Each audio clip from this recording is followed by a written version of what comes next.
Então eu quero que você abra a sua Bíblia em segunda carta de Paulo aos Coríntios, no capítulo 8, e nós vamos ler juntos do versículo 1 até o versículo 5. Segunda aos Coríntios, capítulo 8, do verso 1 ao 5. O apóstolo Paulo diz: também, irmãos, queremos que estejam informados a respeito da graça de Deus que foi concedida às igrejas da Macedônia. Porque no meio de muita prova de tribulação, manifestaram abundância de alegria, e a profunda pobreza deles transbordou em grande riqueza de generosidade. Porque posso testemunhar que na medida de suas posses, e mesmo acima delas, eles contribuíram de forma voluntária, pedindo-nos com insistência a graça de participarem dessa assistência aos santos. E não somente fizeram como nós esperávamos, mas pela vontade de Deus, deram a si mesmos, primeiro ao Senhor e depois a nós. Eu quero destacar a expressão deram a si mesmos, primeiro ao Senhor e depois a nós. Eu quero tomar esse texto como o ponto de partida da nossa reflexão hoje e vou começar estabelecendo aqui o pano de fundo dessa conversa do apóstolo Paulo. Ele está falando com a igreja de Corinto, mas ao mesmo tempo ele está exaltando o comportamento das igrejas da Macedônia.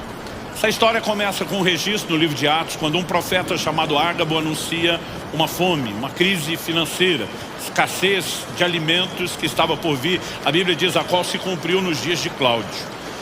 A Bíblia diz que os irmãos resolveram enviar socorro aos crentes da Judéia, lugar que seria o principal foco daquela crise material e financeira, o que nos mostra que mobilizações como essa que estamos fazendo, em prol do Rio Grande do Sul, é parte de um comportamento cristão desde o início. Eles entendiam a importância de não serem indiferentes a necessidades de outros, e essa mobilização envolveu muitas igrejas. Em Romanos, por exemplo, no capítulo 15, no verso 26, Paulo diz: porque a Macedônia e a Acaia resolveram levantar uma coleta em benefício dos pobres dentre os santos que vivem em Jerusalém. Olhando para toda a orientação que Paulo dá, nós percebemos que houve uma mobilização com várias igrejas. O texto de Romanos fala dos santos da Acaia e da Macedônia, mas na primeira carta de Paulo aos Coríntios, no capítulo 16, você vê Paulo dizendo no verso 1, quanto à coleta para os santos, façam também vocês como ordenei as igrejas da Galácia. Então houve uma mobilização de muitas igrejas. No entanto, nós percebemos que de alguma forma, ainda que a palavra de Deus relate essa disposição dos crentes da Macedônia, eles resolveram fazer isso, mas não foram convocados. Como podemos presumir que não foram convocados? Porque nesse texto que nós lemos, o apóstolo Paulo diz que eles pediram com muita insistência. Outra tradução está no verso 4, pedindo-nos com insistência a graça de participarem dessa assistência aos santos. Outras traduções diz que eles suplicaram insistentemente. Outras diz pediram com rogos, que é basicamente implorar. Por que eles não foram chamados para participar dessa mobilização de igrejas que Paulo parecia encabeçar o movimento? Eu acredito que por aquilo que Paulo comenta no verso 3, posso testemunhar que na medida de suas posses, mesmo acima delas, contribuíram de forma voluntária. Você fala, puxa, na medida das posses, acima delas, esses irmãos eram prósperos. Não, se você olhar, na verdade, o verso 2, ele diz que a profunda pobreza deles transbordou em grande riqueza de generosidade. Provavelmente a razão pela qual a Macedônia não foi convocada é porque eles também viviam um momento de crise, de dificuldade material e financeira, de limitações, a ponto de Paulo falar não só de escassez, mas de profunda pobreza. Então eles não foram chamados. Imagina que quando um grupo de líderes estão discutindo o projeto, alguém pode ter sugerido alguma coisa do gênero, deixa a Macedônia de fora porque eles é que estão precisando de ajuda em vez de ter que ajudar. Eles não apenas insistem para entrar em algo que não foram convocados, mas eles não estão podendo participar. Eles dão não só na medida das suas posses, que são poucas, mas Paulo testemunha que deram acima das posses, além das posses. Como que alguém pode dar além das suas posses? Só existe uma razão, uma explicação lógica para isso: crédito. Ainda que o sistema de crédito da antiguidade não fosse semelhante ao atual, né, ele já existia. Então imagino que alguém negocia uma prestação de serviço para receber antecipado, alguém negocia a venda de uma colheita antecipada para que possa ter o recurso que não tinha em mãos, para que de alguma forma, não só de acordo com a posse, mas além do que tinham no momento, pudessem fazer isso. Isso me leva a questionar: como você tem cristãos que podem chegar a tamanho nível de doação e de entrega? Né? Como você tem gente que às vezes é indiferente à dor de outros, mas tem outros que estão dispostos a qualquer nível de sacrifício, o que leva a alguém demonstrar esse tipo de virtude na vida espiritual e na caminhada cristã. O apóstolo Paulo explica o motivo, quando no verso 5 ele diz: não fizeram como nós, não somente fizeram como nós esperávamos, mas além do que esperávamos. Ele está dizendo: deram a si mesmos ao Senhor e depois a nós. Em outras palavras, Paulo está dizendo que esse nível de doação e entrega em relação às posses na hora dessa mobilização era resultado do nível de entrega pessoal deles para com Deus. Antes de doar qualquer coisa que tivesse, eles haviam decidido doar-se a si mesmos ao Senhor. Fique tranquilo, eu não vou pregar sobre oferta e nem levantar dinheiro aqui hoje. Eu quero tomar isso apenas como um pano de fundo para pessoas que entenderam a maior doação. A maior doação não é financeira. Quando você doa a si mesmo a Deus, tudo aquilo que você tem vem como parte do combo. E eles entram nesse lugar de doação. Esse lugar de doar tudo, doar a própria vida, a disposição de entregar, né, quem a pessoa é e não só o que ela tem, ela precisa também ser vista e entendida na perspectiva correta. O maior mandamento, quando questionaram Jesus qual era o maior mandamento, ele estava diante do desafio de torcer a Bíblia, a escritura da sua época, e tirar algo que se destacasse em relação a todo o restante. Jesus nem hesitou. Ele dispara citando a lei de Moisés: amarás ao Senhor teu Deus de todo o teu coração, com toda a tua alma, com todo o teu entendimento e com todas as tuas forças. Então a gente diz que o primeiro e maior mandamento não é apenas amar a Deus, mas amar com amor total, com tudo que você possa colocar nisso. E um dos aspectos sobre o amor a Deus pode ser observado através da lente que o próprio Jesus estabeleceu em João 15:13. Ele diz: ninguém tem maior amor do que esse, de dar a alguém a própria vida em favor dos seus amigos. Se o maior mandamento é amar a Deus, se a maior expressão de amor é a disposição de entregar a vida, não se espera nada menos de nós do que amar a Deus de todo o coração, a ponto de doarmos a nós mesmos, a ponto de doarmos as nossas vidas ao Senhor. Em Romanos 8:36, Paulo diz: como está escrito, por amor de ti somos entregues à morte o dia todo. Outras traduções dizem todo dia. Fomos considerados como ovelhas para o matador. Essa expressão, fomos considerados como ovelhas para o matador, não é o que Paulo está falando apenas dele na condição de um apóstolo e o colegiado apostólico, por assim dizer. Ele está falando da perspectiva de todo cristão. Se é algo que eu e você precisamos entender quando falamos a respeito de vida cristã, de ser discípulo de Jesus, é que nós estamos sentenciados à morte. Não necessariamente morte literal, mas a perspectiva de morrer para nós mesmos, ela faz parte daquilo que a gente pode classificar como o cerne, o centro do Evangelho. E eu e você precisamos entender isso como uma entrega, não apenas como um sacrifício imposto, mas como uma disposição do nosso coração de dizer: eu farei isso por amor a Deus, eu farei isso por amor a Jesus. Aliás, no Evangelho de Marcos, no capítulo 8, Jesus fala a respeito da condição para que eu e você possamos ser considerados discípulos. A partir do verso 34 de Marcos 8, você vê o Senhor Jesus falando o seguinte: então, convocando a multidão e juntamente seus discípulos, Jesus lhes disse: se alguém quer vir após mim, negue-se a si mesmo, tome a sua cruz e siga-me.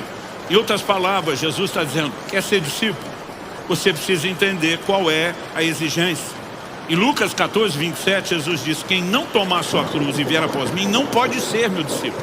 Jesus não está dizendo que tem um tipo de discípulo bom, top das galáxias, né? Que é aquele que toma, carrega a cruz, e que tem o discípulo meia boca, que não é lá essas coisas, não é aquela Brastemp. Ele está dizendo: quer ser discípulo, tem que tomar a cruz. O que é que significa tomar a cruz? Muitas vezes nós transformamos a ideia e o conceito bíblico de tomar ou carregar a cruz como se isso dissesse respeito a problema. E aí você vê pessoas falando da cruz como uma forma de se referir a problemas da sua vida. Um dia um camarada me apresentou a própria sogra e falou: pastor, eis a minha cruz. Né? A mulher era divertida, entrou no jogo, na brincadeira, mas pensa num negócio arriscado. Agora, o que significa tomar a cruz? Nós só vamos entender isso quando olhamos todo o desenho do que a própria Bíblia diz, ensina, né, para aquilo que a Escritura aponta, e ao mesmo tempo entendemos isso dentro de uma lente cultural daquilo que se fazia.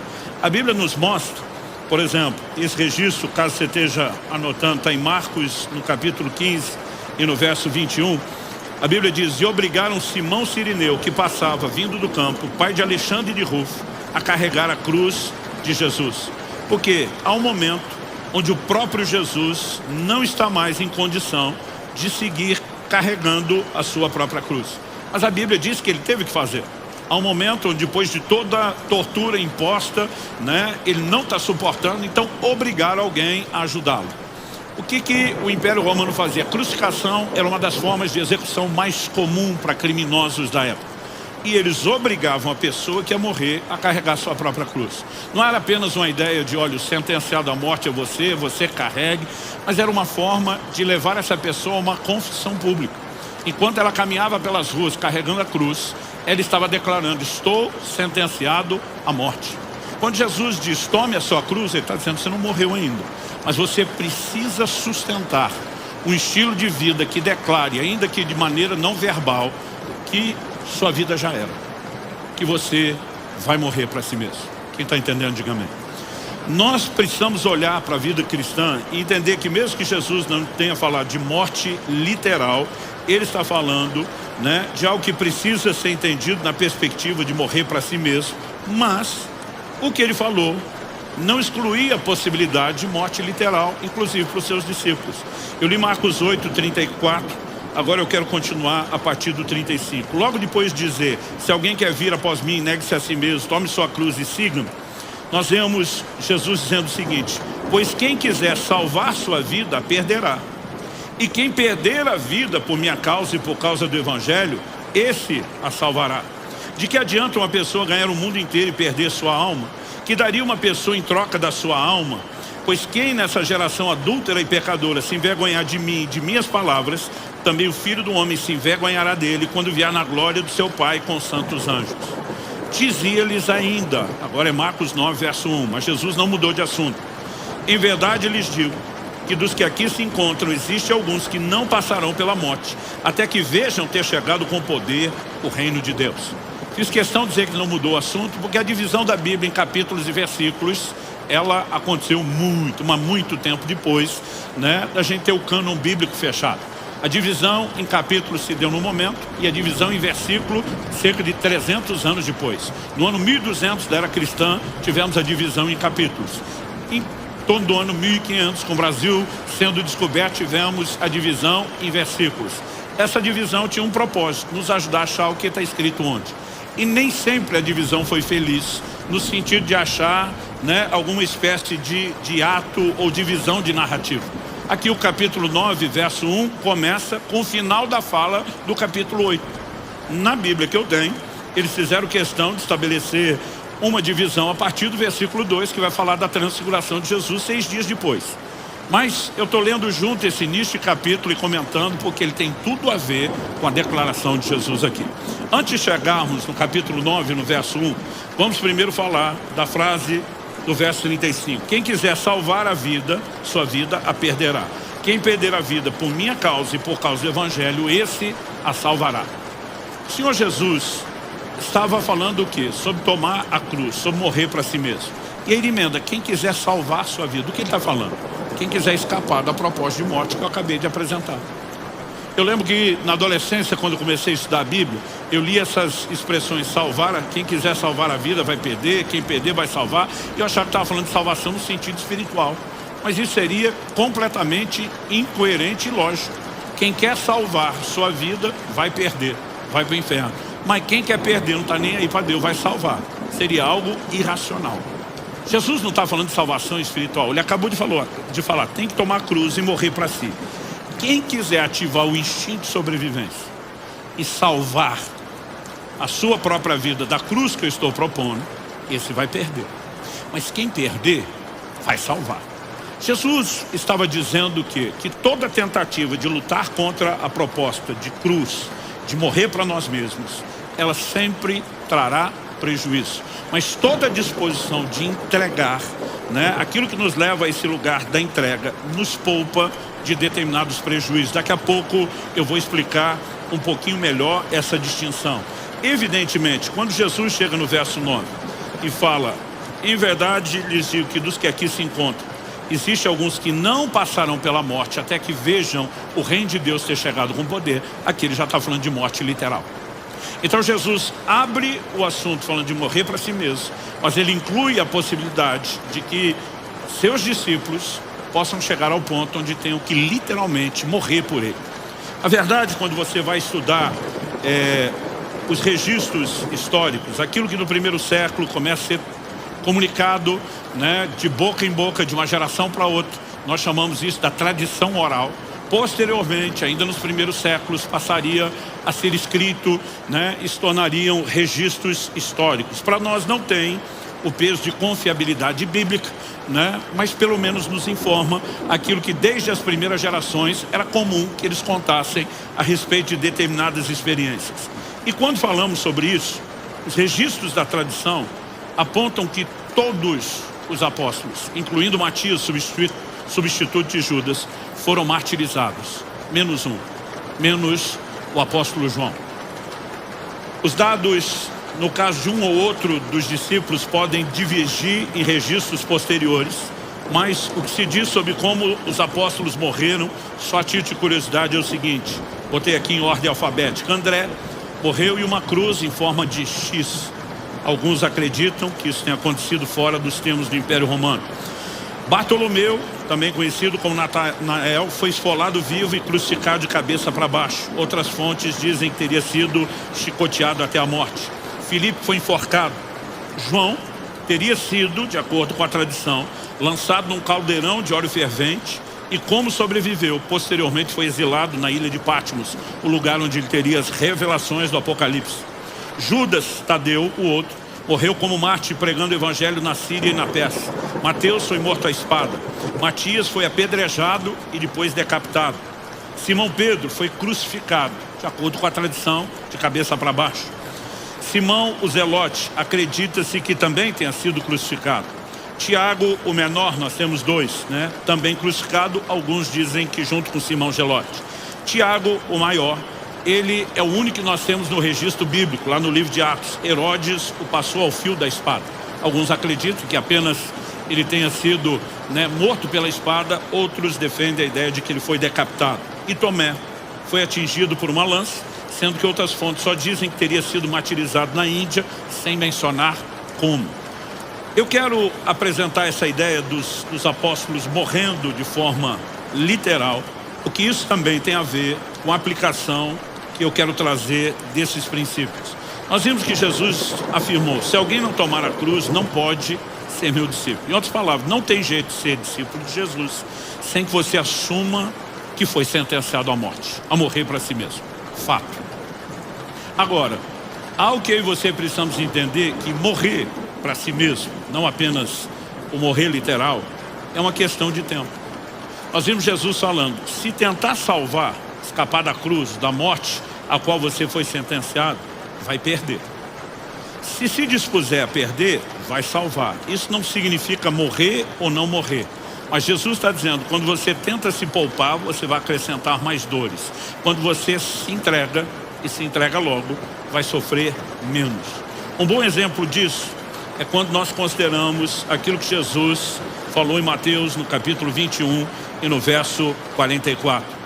Eu me lembro, quando estava ainda no início do ministério pastoral, estamos falando de, né, cerca de 30 anos atrás, eu tive o privilégio de ouvir uma palavra pregada, na época já era velhinho, um missionário que impactou muito o Brasil, chamado Jack Chisler, né? E estávamos num evento das nossas igrejas, e ele trouxe uma palavra sobre quebrantamento. Eu vi pouca gente falar sobre quebrantamento como Jack Shisley. E ele citava Mateus 21:44, onde Jesus diz: todo que cair sobre essa pedra ficará em pedaços, e aquele sobre quem ela cair ficará reduzido a pó. Interessante que várias das profecias bíblicas relacionam Cristo, o Messias, como a pedra. Ele muitas vezes é chamado de a pedra fundamental, né? Ele é chamado de a pedra que os construtores rejeitaram, mas a Bíblia também o chama de a pedra angular.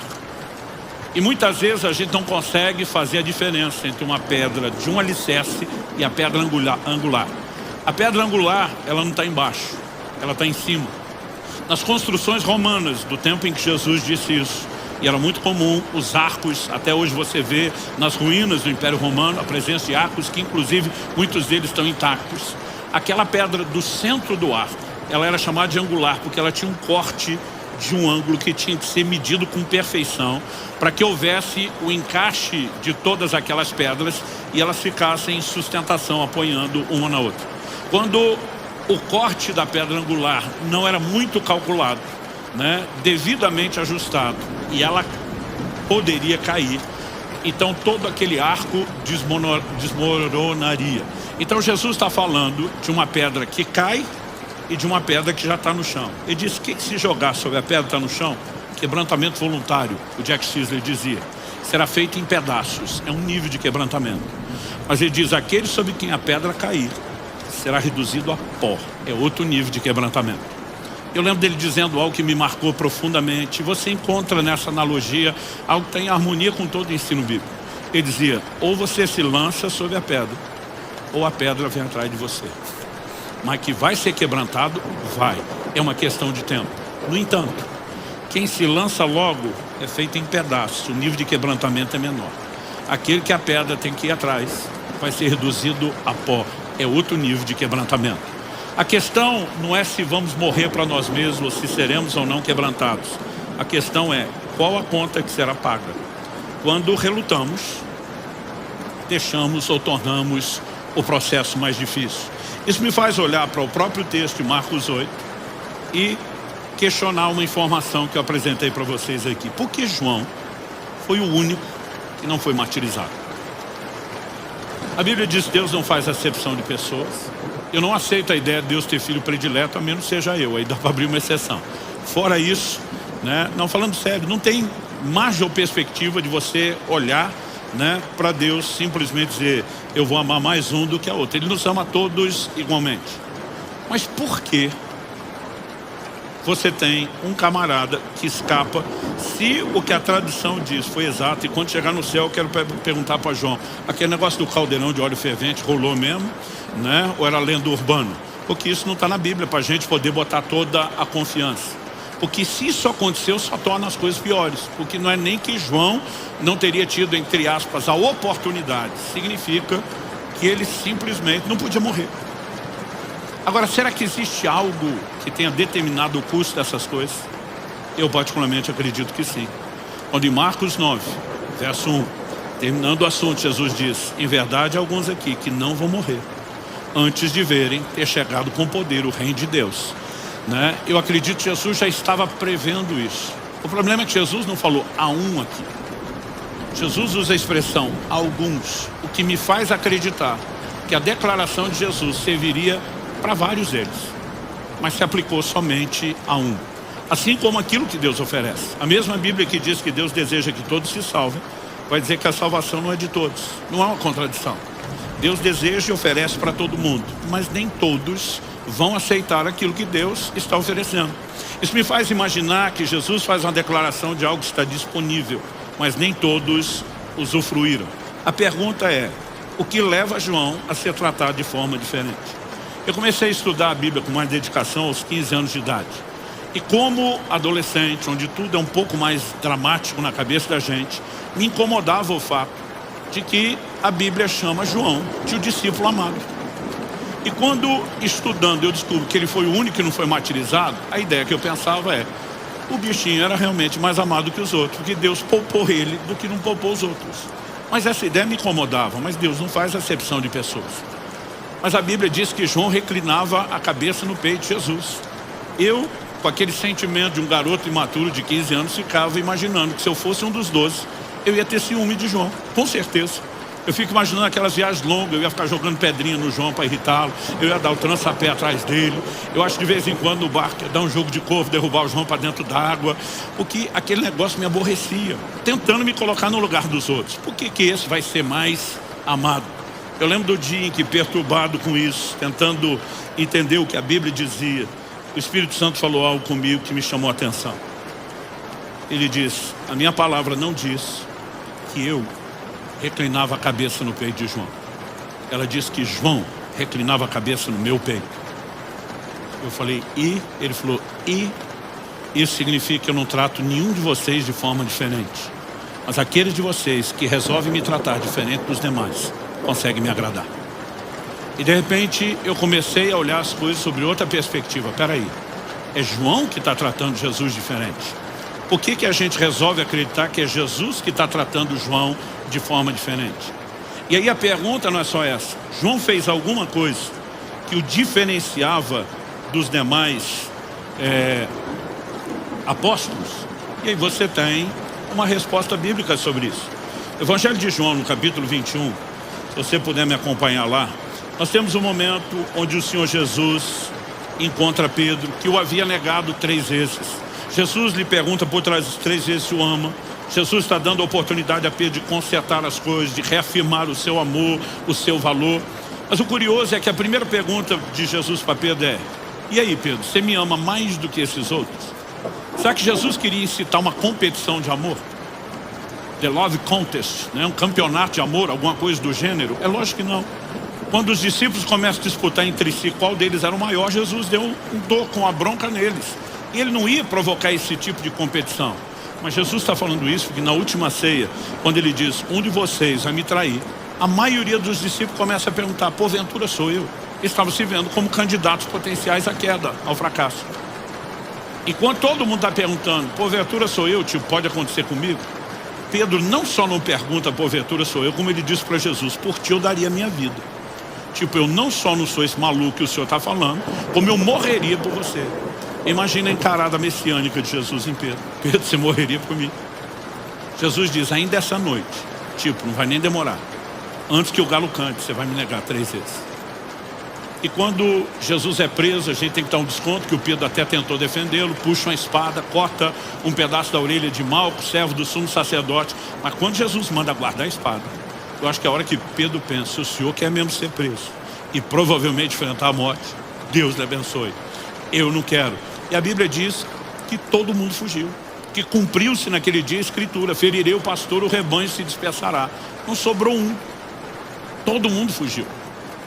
Mas agora aqui Jesus reencontra com Pedro e ele vai ter uma conversa significativa. Mas essa conversa precisa ser entendida, essa aqui de João 21, a partir de um relato do que acontece tão logo todo mundo foge do jardim. Porque o Evangelho de João é o único que nos informa isso. Se você estiver anotando, não precisa abrir ele agora. Mas o Evangelho de João, no capítulo 18, a partir do verso 15, a Bíblia diz assim, Simão Pedro e outro discípulo seguiam Jesus. Esse outro discípulo é a forma como João fala de si o tempo todo sem citar o seu nome. Esse discípulo era conhecido do sumo sacerdote e por isso conseguiu entrar no pátio da casa deste com Jesus. Então eles estão seguindo o que é que vai ser feito de Jesus, estão acompanhando de longe. Jesus é levado, né, para ser julgado. E quando entra no pátio da casa do sumo sacerdote, a Bíblia diz que Pedro ficou de fora, mas João, porque era conhecido, conseguiu entrar. A tradição diz que ele fornecia peixe lá, não sabemos se isso é verdade. Mas a Bíblia diz, o outro discípulo que era conhecido do sumo sacerdote, enquanto Pedro fica do lado de fora, junto à porta, o outro discípulo que era conhecido do sumo sacerdote saiu, falou com o encarregado da porta e levou Pedro para dentro. Ele consegue fazer Pedro entrar. Agora, olha a pergunta da criada no verso 17. Então a empregada, encarregada da porta, perguntou a Pedro, você também não é um dos discípulos desse homem? E essa é a primeira vez que Pedro vai negar. Pedro responde, não, não sou. Porque ela pergunta, você também? Porque João é conhecido, todo mundo sabe que é discípulo. João advogou por entrar. Quando advoga de você também, Pedro diz, eu não. Ou seja, o que você vê desde o início é João dando a cara a tapa, quando a maioria não quis fazer isso. A situação, ela vai agravando um pouquinho mais. Eu acho esse pano de fundo importante, antes da gente ler João 21, é que a palavra de Deus diz em Lucas 23, 49, que enquanto Jesus estava sendo crucificado, onde é que estavam os seus discípulos? Lucas 23, 49 diz: entretanto, todos os conhecidos de Jesus e as mulheres que o tinham seguido desde a Galileia ficaram de longe contemplando essas coisas. Todos os conhecidos, todo mundo fica de longe. Está todo mundo com medo dos desdobramentos. Mas tem um grupo de pessoas que não se mantém longe. Está registrado em João 19, versos 25 e 26. Entre eles, num dia como hoje das mães, exalte a doação sacrificial das mães, a Bíblia diz assim: junto à cruz estavam a mãe de Jesus, a irmã dela, Maria, mulher de Clopas, e Maria Madalena. Enquanto todo mundo está longe, tem um grupo que está ali, entre eles a mãe de Jesus. Verso 26. Vendo Jesus a sua mãe, e junto dela o discípulo amado, disse: mulher, eis aí o seu filho. Depois disse ao discípulo: eis aí sua mãe. Dessa hora em diante o discípulo a tomou para casa. Então todos os registros, desde o primeiro século, mostram João cuidando da mãe de Jesus até o fim. Nós precisamos entender que ele era o único que estava perto, a ponto de Jesus, como o irmão mais velho, com uma provável, toda a lógica aponta para isso, ausência do pai já nos dias do seu ministério, ele confia o cuidado da mãe a João. A nenhum dos outros apóstolos, a nenhum dos seus irmãos, mas somente a João. Por quê?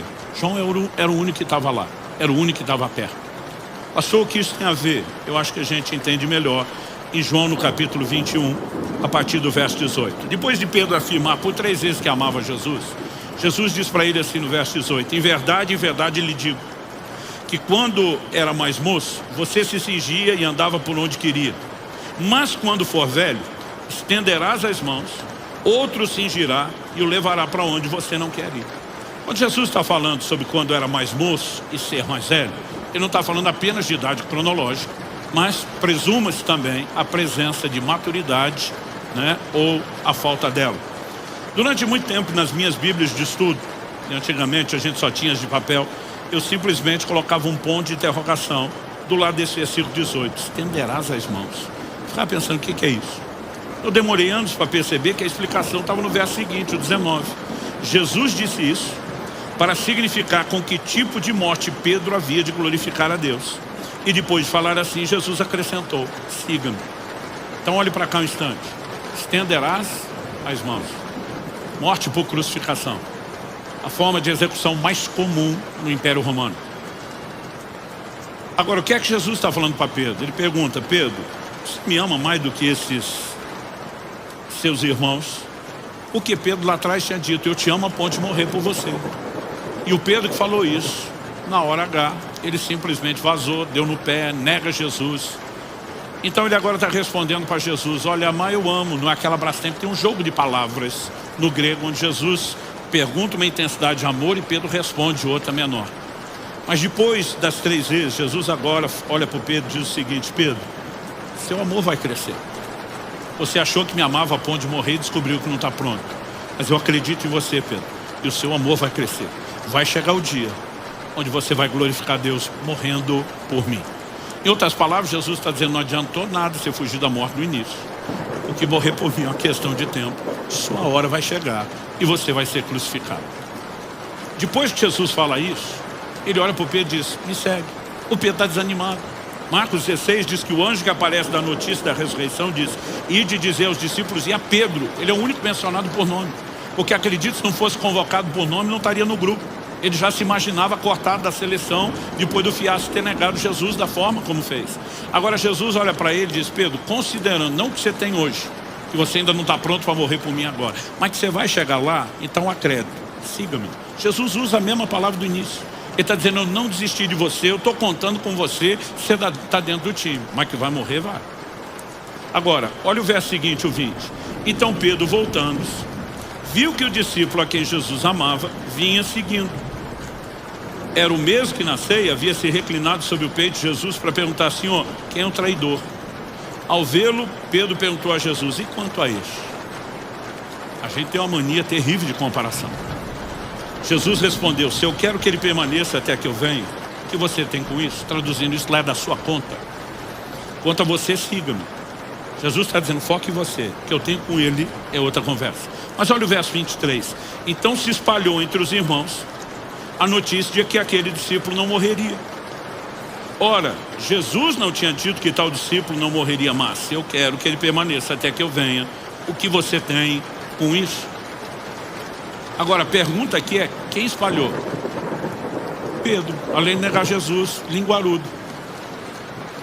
Gente, Jesus sabia exatamente o que ele estava falando. João está explicando, não foi bem isso que ele falou.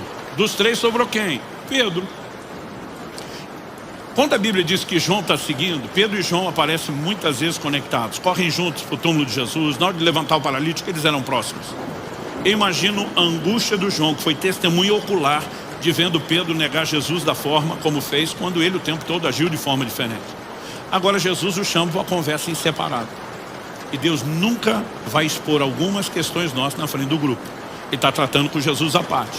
Mas o João está acompanhando de longe, deixando a conversa ser privada, mas eu acho que ele quer ser o primeiro a saber o que vai acontecer. É por isso que Pedro, quando vê, pergunta sobre João.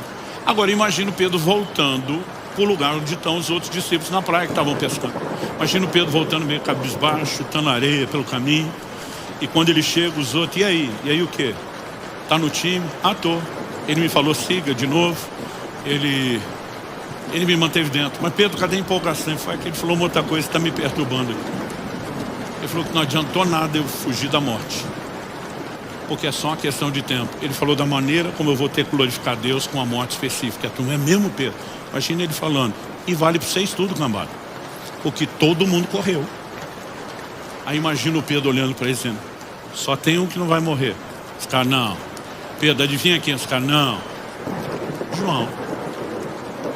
Qual era a lógica de Pedro entender e espalhar o que não foi dito? Ué, Jesus diz para Pedro, se eu quero que ele fique até que eu venha, o que você tem com isso? Quando Jesus vier, os mortos ressuscitam. E o que é que vai acontecer com os vivos que creem nele? Serão transformados. Então, se ficou vivo até que ele venha, não morre mais. Eles simplesmente aplicaram a lógica em cima de uma doutrina. Agora a pergunta é, isso é diferente do que Jesus falou em Marcos 9:1? Alguns há dos que aqui estão, que não verão a morte, sem que primeiro vejam ter chegado com o poder o reino de Deus. Quando é que o reino de Deus chegará? Na plena expressão do seu poder, com o retorno de Cristo. Quando eu era adolescente, um dia eu estava com meu pai, não me lembro o que estávamos fazendo junto, mas estava com ele no carro. E ele aproveitou o trajeto de onde estávamos para fazer uma visita a uma pessoa, alguém que tinha solicitado. Gente, honestamente, eu era só um adolescente, mas nem toda a minha vida de pastor eu conheci uma criatura tão doida, maluca, como aquele camarada que nós fomos visitar, doido de pedra. Entre outras coisas absurdas que eu vi ele falar, ele defendia para o meu pai que o apóstolo João estava vivo até hoje. E eu, na minha cabeça de adolescente, já imaginava aquele velhinho curvado, cabelo e barba enorme, arrastando no chão, as unhas grandes, porque ele dizia, Jesus falou, se eu quero que ele fique até que eu venha. Aí meu pai dizia para ele, mas está escrito aqui, ele não disse que não morreria, mas Jesus não voltou, então não morreu ainda, né? E ele queria defender que o João está escondido em algum lugar. E eu ficava pensando, que viagem. Quando nós saímos de carro, meu pai falou, e aí? O que você achou? Eu falei, doida a conversa. Ele falou, qual a explicação que você daria para isso? Porque eu fiquei bem quietinho, meu pai era o pastor, mas ele mesmo não quis levar a discussão longe, né? Eu percebi que era por ver alguma limitação na pessoa. Meu pai gostava de provar um argumento, mas ele olha para mim e diz, que argumento você usaria? Eu falei, pai, a promessa de Jesus é, se eu quero que ele fique até que eu venha. A gente pensa na linha cronológica, mas quando João está na ilha de Patmos, ele assiste camarote VIP de forma antecipada, por revelação, todo o retorno do Senhor. Basicamente, a palavra de Jesus se cumpriu na ilha de Patmos. E é por isso que nós sabemos que João morreu depois, mas não morreria antes disso. E essa tentativa de colocar em João num caldeirão de óleo fervente é antes de Patmos. E João não pode morrer antes disso. Mas o que o leva a, quando todos os outros apóstolos estão sendo martirizados, a se conservar vivo? Particularmente, eu acredito que é Marcos 8:35. Quando todo mundo tentou salvar a vida, Deus diz, vão perder. Quando João, diferente dos demais, diz, eu perco, o Senhor olhou e disse, salvou. O que basicamente eu e você precisamos entender que isso não se aplica só a essa questão de morte literal. Mas quando nós falamos dos processos de Deus, é impressionante a tendência que nós temos de lutar contra isso. O instinto de sobrevivência parece que é ativado dentro de nós. E nós não queremos morrer para nós mesmos. Não queremos abrir mão de muita coisa. E é por isso que a gente acaba vivendo, né, um evangelho confuso. Quando a gente, né, olha nossas crenças e declarações e comportamento, às vezes o evangelho soa um tanto quanto esquizofrênico. E eu quero te dizer o seguinte, algo que eu e você precisamos compreender, é que Deus nunca quis sabotar nossa alegria e realização. Eu, quando era garoto, menino, a sensação que eu tinha sobre os pais, pai e mãe, os dois no mesmo time como aliados, é que eram criaturas que existiam para sabotar a felicidade de nós, os filhos. Porque tudo que a gente queria fazer não pode, né? Fica em cima, marcação, pegação no pé, implicância, é o jeito que a criança olha. Mas quando Israel, meu filho, nasceu, eu ainda estou ali dentro da maternidade olhando ele, e desesperado para sair correndo, pegar um telefone, né, ou escrever uma carta, ainda era comum fazer isso na época. E eu queria pedir perdão para meus pais de tudo. Porque naquele momento eu entendi que tudo aquilo que para mim era implicância, pegação no pé, tentativa de sabotar a alegria, não era essa. Nada como você ter outra perspectiva. Eu naquele momento, com o instinto paterno aceso, amando aquela criança, me sentindo a responsabilidade de proteger, eu consigo perceber que meus pais nunca quiseram sabotar minha alegria. Pelo contrário, justamente porque estavam interessados nela, queriam me proteger de muitas coisas. Por que eu estou dizendo isso? Quando começamos a relacionar com Deus, a gente tem esse modo infantil. O início da vida cristã parece estar cheio de proibição. Não pode isso, não pode aquilo, não pode isso, não pode aquilo, tem que morrer, tem... Parece que Deus escolheu alguns de nós para azarar a nossa vida e não para dar o que a Bíblia chama de plenitude e alegria. Porque nós estamos olhando pela perspectiva errada. Você olha, por exemplo, um Abraão. Deus simplesmente chega para o Abraão e diz: toma o seu filho, seu único filho, o filho a quem você ama, e ofereça em sacrifício. Às vezes eu lia isso e dizia para Deus, precisava dificultar a vida do velhinho. Tem que lembrar que é o único filho, o filho que ama. Pedir o filho já é difícil para qualquer pai. Mas ainda parece que o Senhor provoca o assunto dessa forma. Abraão, a Bíblia diz, levanta no mesmo dia, alta madrugada, tipo, não vou nem esperar, toma o menino e vamos obedecer a Deus, vamos entregar. Quando ele levanta o cutelo, o anjo do Senhor brada dos céus, não faça isso. Eu gosto de ler a Bíblia trocando de lugar com os personagens, me imaginando como seria eu. Eu acho que nervoso, aquela tensão do momento, eu já gritaria de volta, se decide, quer ou não quer o menino? Eu imagino o anjo do Senhor bradando de volta, nunca quis o menino. Queria a sua disposição de entregá-lo. Queria a sua disposição de me manter em primeiro lugar. E já que eu tenho o que eu preciso, não quero ver você sofrendo nem perdendo nada. Toma de volta o menino e de lambuja eu vou lhe dar uma descendência numerosa. Deus nunca quis sabotar nenhum de nós. Toda entrega é uma preparação para que a gente viva tudo que Ele tem, sem que a gente perca o próprio Deus, na perspectiva do relacionamento debaixo das bênçãos dEle. O profeta Jeremias é usado por Deus para mandar uma mensagem clara. Eu é que sei os pensamentos que tenho a respeito de vós. São planos de bem e não de mal, para vos dar um futuro e uma esperança. Mesmo quando ele está dizendo, tem que morrer para si, tem que viver entrega, tem que viver quebrantamento, vai viver por bem ou por mal. Ele não está tentando sabotar a minha e a sua alegria. Ele está tentando nos transicionar para um lugar de maturidade, onde nós vamos experimentar a verdadeira alegria. Isso tem algo que eu aprendi ao longo dos anos. Foi, quem tenta salvar, vai perder. Quem se dispõe a perder, vai salvar. Eu fico olhando para os cristãos de hoje, tentando entender como que nós migramos de uma primeira geração tão apaixonada, de gente que encarava o martírio sem negar Jesus, para crentes hoje que por qualquer coisa estão olhando para Deus e resmungando, não brinco mais, virando as costas para Deus, desistindo da fé. Como que nós podemos chegar a um lugar onde você vê igrejas como a da Macedônia, que não foram convocadas, mas estão implorando para ajudar? Hoje em dia você convoca os cristãos e exige que não é com eles. Porque nós temos um problema na nossa entrega. E o problema da nossa entrega tem muito a ver com a percepção que nós temos do que está por trás da entrega. A gente precisa reaprender um pouco com a história.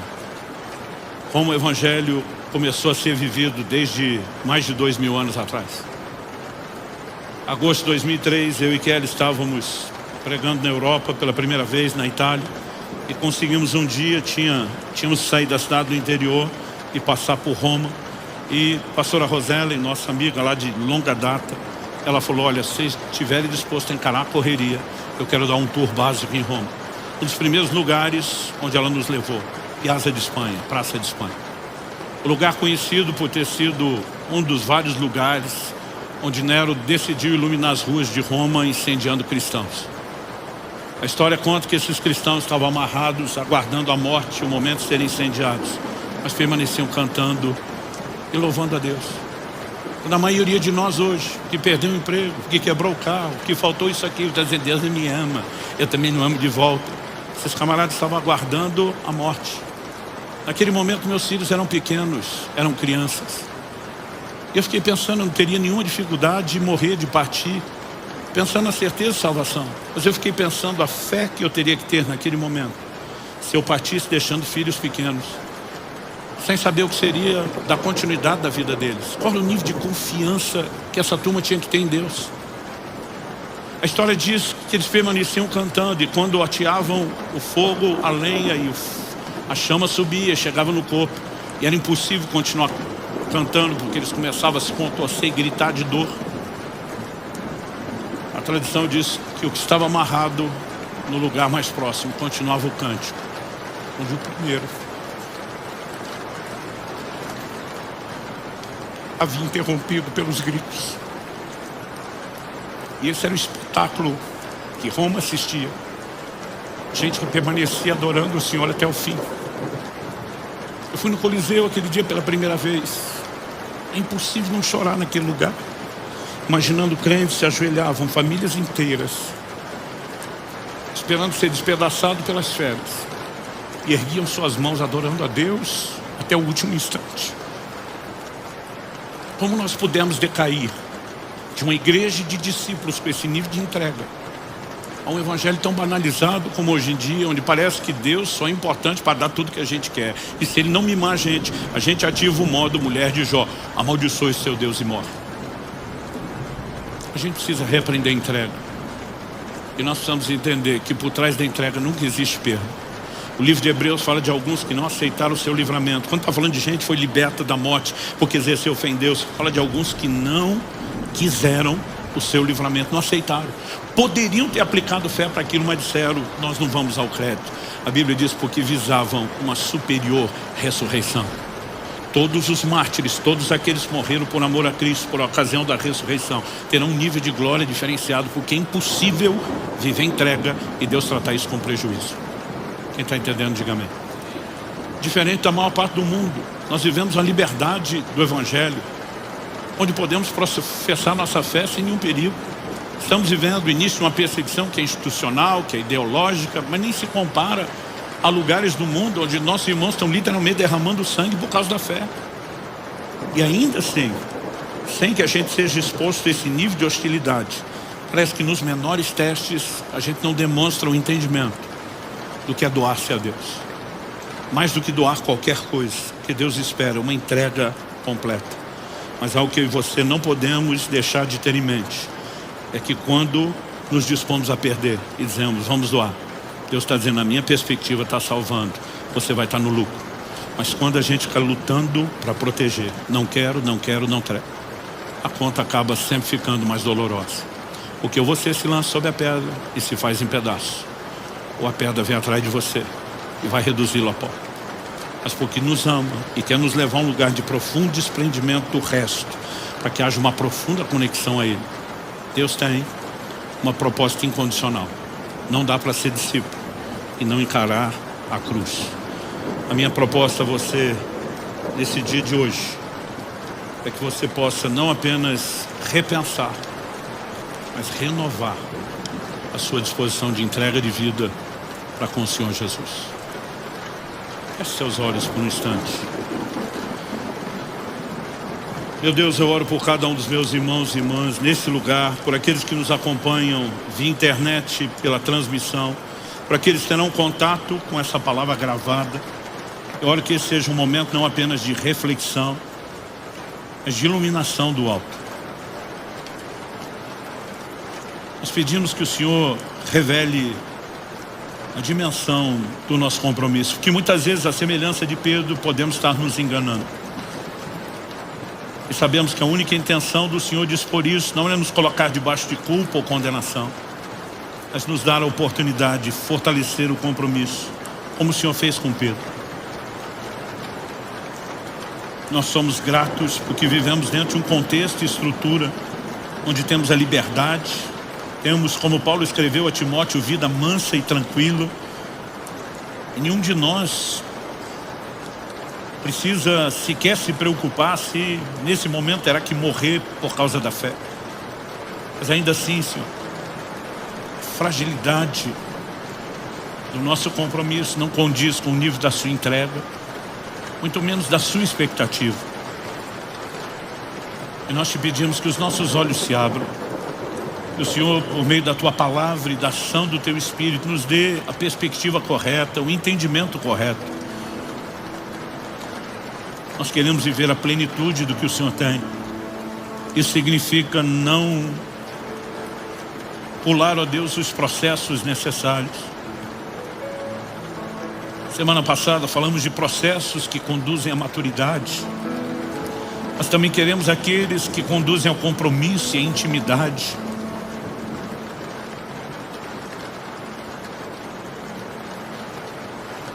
Estende a tua mão sobre cada um de nós, não apenas para nos orientar, mas para seguir tratando conosco, para que possamos viver a plenitude do que o Senhor tem. Nós oramos em nome de Jesus. Em nome de Jesus. Se você crê e concorda, diga amém. Se você recebe essa palavra, diga eu recebo em nome de Jesus.